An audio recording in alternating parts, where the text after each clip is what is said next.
ایک عورت آئی، ایک لڑکی آئی، یا رسول اللہ میری شادی ہونے لگی، میرے خامند کا کیا حق ہے میرے اوپر؟ دونوں طرف کی میرے نبی نے زندگی سکھائی۔ میرے نبی نے فرمایا تیرے خامند کے جسم پہ پھوڑے نکل آئیں، پھوڑوں میں گندا پانی جمع ہو جائے، پیپ جمع ہو جائے، اور تو زبان سے چاٹ چاٹ کے اس کے زخموں کو دھوئے، تو بھی تو نے اپنے خامند کا حق ادا نہیں کیا ہے۔ دوسرا، لائف کو بیلنس کیا میرے نبی نے کہ ایک گھر کیسے چلتا ہے اور کس طرح خوبصورت بنتا ہے، وہ میرے نبی کے اخلاق ہیں۔ آپ سب سے ایک بات کرتا ہوں، برداشت کرنا سیکھ لیں، زندگی خوبصورت ہو جائے۔ صرف سارے اخلاق کو میں جمع کروں ایک لفظ میں، برداشت، اور اس کو شریعت میں صبر۔ صبر کرنا سیکھ لیں، زندگی خوبصورت ہو جائے۔ بچیاں ساس کی شکایت کر رہی ہوتی ہیں، کبھی خامند کی شکایت کر رہی ہوتی ہیں، کبھی اولاد ماں باپ کی شکایت کر رہی ہوتی ہے، کبھی اولاد ماں باپ کی شکایت کر رہے ہوتے ہیں۔ شکایتوں سے جہان بھرا پڑا ہے۔ آپ شکایتوں کو دفن کر کے ہونٹ سی لیں، صبر، آہ نہ کر لبوں کو سی، عشق ہے دل لگی نہیں، سینے پہ تیر کھائے جا، آگے قدم بڑھائے جا، یعنی زبان حال سے کہہ دے کہ ہاں ستائے جا۔ جو ستاتا ہے چپ ہو جاؤ، جو ستاتا ہے چپ ہو جاؤ۔ اللہ کی قسم آپ ایسی طاقت بنو گے کہ پہاڑ بھی راستہ دیں گے۔ سب سے مشکل رشتہ خامند اور بیوی ہے۔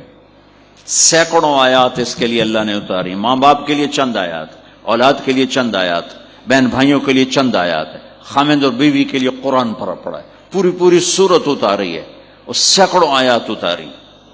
چونکہ ایک اس رشتے کی اہمیت، ایک اس کی نزاکت اور کمزوری کہ کوئی رشتہ ٹوٹتا نہیں سوائے خامند اور بیوی کے۔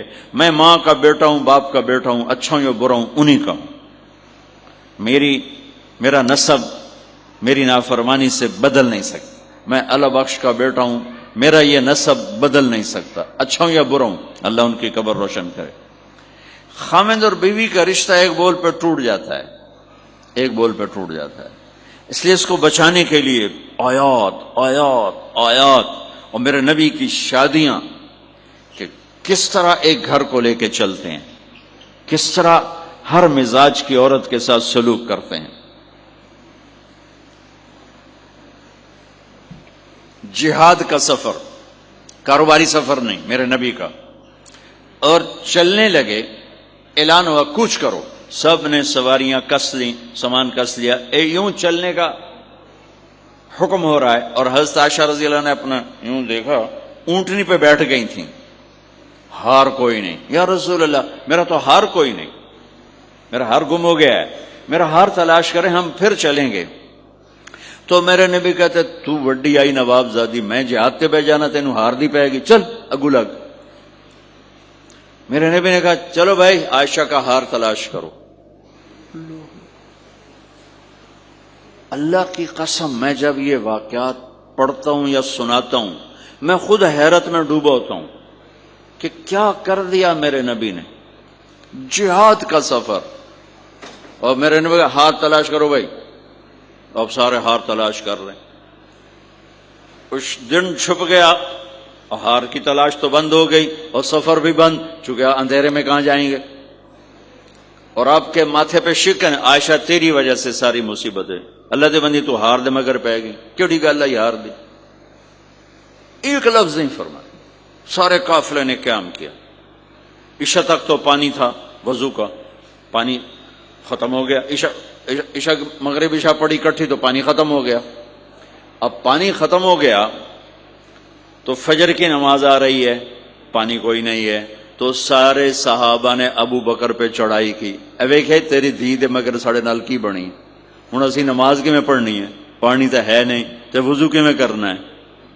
اب ابو بکر کو غصہ چڑھا، اس ایک دم، وہ تو باپ تھے، وہ گھس گئے خیمے میں۔ آگے دیکھا تو اللہ کے نبی اما عائشہ کی گود میں سر رکھ کے سوئے ہوئے تھے، اور اما جی ایسے بیٹھی تھی، آپ کو سارا دیکھ رہی ہوں۔ اب بولیں تو خطرہ ہے آنکھ کھل جائے گی، اور غصہ بھی چڑھا ہوا ہے، باپ بھی ہیں، تو اب مجھے دیکھو کیا کر رہے تھے۔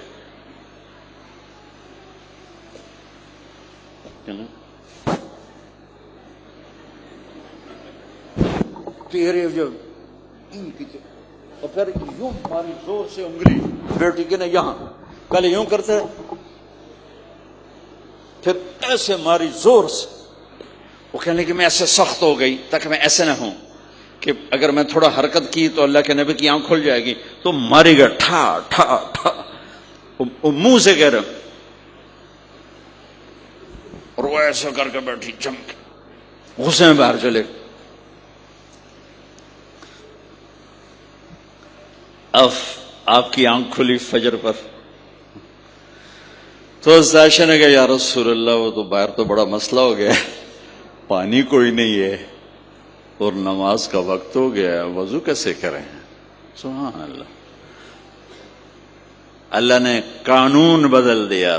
دنیا میں پہلی دفعہ ہونے لگا ہے 1,24,000 نبی آئے، پانی نہ علی وضو ہو سکتا ہے، اس کے علاوہ نہیں ہو سکتا. میرے اللہ نے قرآن اتارا فَإِن لَّمْ تَجِدُوا مَاءً فَتَيَمَّمُوا صَعِيدًا طَيِّبًا فَامْسَحُوا بِوُجُوهِكُمْ وَأَيْدِيكُمْ. اچھا میرے بندو پانی مک گیا ہے، چلو مٹی چاہتے منہ تے مارو تے دوئی چاہتے ہتھاں تے مارو تے تمہارا وضو ہو گیا، چلو تیمم کرو اور نماز پڑھو. اب وہ جو سارے ابو بکر پہ غصے ہو رہے تھے عائشہ کہنے لگے واہ ابو بکر بھائی تیرے تو فعل کی کم بن گیا، تیری دھی دے تو فعل کی کم بن گیا. تو اسید بن حزیر پہلے ذرا زیادہ گرم ہوئے تھے تو وہی ابو بکر تیرے گھر کی یہ پہلی برکت نہیں ہے، پہلے بھی بہت شمار برکتیں تیرے گھر کی طفیل امت کو ملی ہیں. تو اللہ نے تیمم کی آیت اتار دی. حضرت عائشہ کو ڈانٹ پلانے کی آیت نہیں آئی کہ میرے نبی تیری بیگم کے ہار کی وجہ سے میرے دین کا کام رک گیا اور میرے بندوں کی نماز خراب ہو گئی اور ان کو پانی سے محروم ہونا پڑا. میں قربان جاؤں اپنے رب پر، اپنے حبیب پر، اس ماں عائشہ پر. دنیا کی واحد عورت ہے جس کے سینے پر سر رکھ کر کسی نبی نے جان دی ہو. 1,24,000 نبیوں میں سے کوئی نہیں ہے جس کا سر بیگم کے سینے اور ٹھوڑی کے درمیان ہو اور اس کی جان اللہ نے نکالی ہو. واحد میرے آپ کے مات فی سحری و نحری، سحری و نحری، سحری و کہ میرے چونکہ آپ ایسے بیٹھے تھی اور حبیب پاک آپ کے سینے پر یوں دراز تھے، نیم دراز اس طرح تھا، اور آپ کا سر مبارک ٹھوڑی کے ساتھ لگ رہا تھا، ٹھوڑی کے ساتھ یہ جگہ یہاں لگ رہی تھی اور باقی یہاں تھی آپ اس طرح. اور واحد خاتون ہے جن کا حجرہ کسی نبی کی آرام گاہ بنا، ابدی آرام گاہ بنا. واحد اما عائشہ ہیں جن کے حجرے کو اللہ نے کسی نبی کے آرام گاہ بنایا. اور یہ واحد حجرہ ہے جہاں 70,000 فرشتہ صبح آ کے درود و سلام پڑھتا ہے اور شام تک پڑھتا ہے، اور شام کو 70,000 نیا آتا ہے اور صبح تک درود و سلام پڑھتا ہے اور واپس چلا جاتا ہے. کائنات اللہ جب مسلمان دنیا سے مٹ جائیں گے، مسجد نبوی مٹ جائے گی، بیت اللہ مٹ جائے گا، مدینے کی ایک اینٹ باقی نہیں بچے گی. مکہ کتنے بڑی بڑی بلڈنگیں، ایک اینٹ باقی نہیں بچے گی. اور وہاں سے گزرتے ہوئے لوگ کہیں گے لگتا ہے ایتھے کدی آبادی ہوئے گی، ایتھے لگتا ہے کدی آبادی ہوئے گی.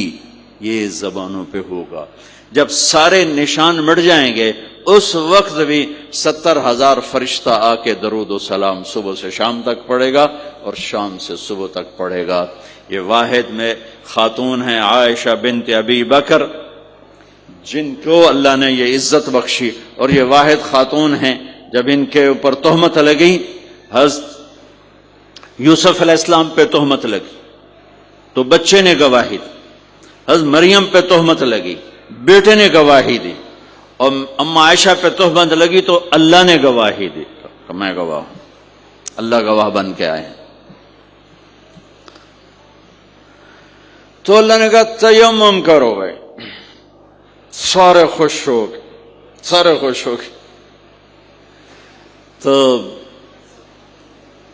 حضرت عائشہ نے کہا یا رسول اللہ اب میرا ہار چھوڑ دیں، اب چلیں.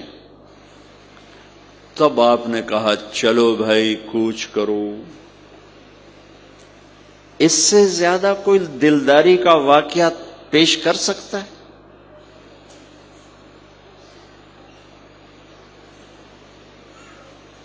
سبحان اللہ۔